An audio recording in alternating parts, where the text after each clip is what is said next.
Fanchi, yeah, mi veneno.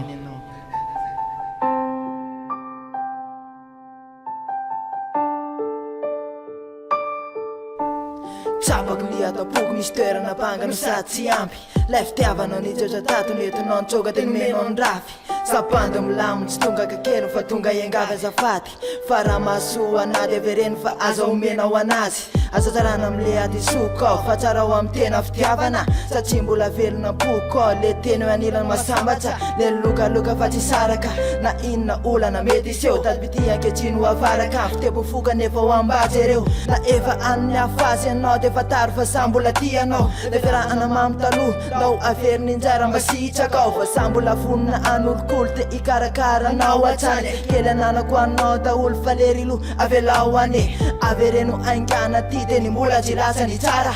tsy hainao nilaza netsika mety ho voasoratra mba ho anjara ndao amelony indray ny tantara mafisiny indray mba tsy ratsy fiafara zay retsatsy ty de mijano nafara fa ny lalantsika ho tohizana tsara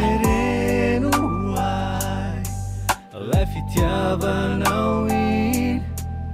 avereno ay efa anjarako izy iny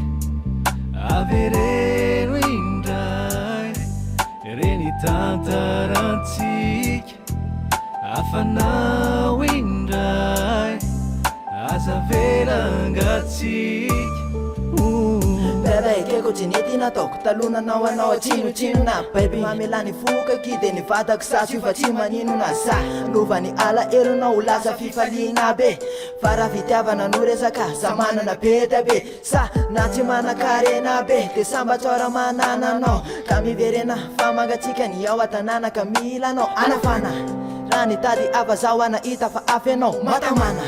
kozy verena nomeko fa tsy sermona be fotsiny fity tena fity anao irery ny tompony ratsy mihinana te anitan'io anamako sabe fitiavana be fa ianao no matiko vinatiny mamako mba miverena ianao fa mbola tiako le miana ho anilana avereno ay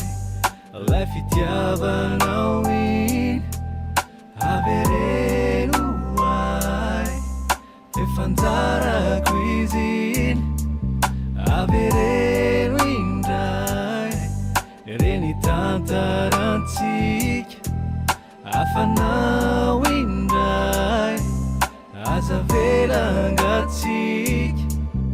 avereno ay lay fitiavanao iny avereno ay efa anjarako izy iny avereno indray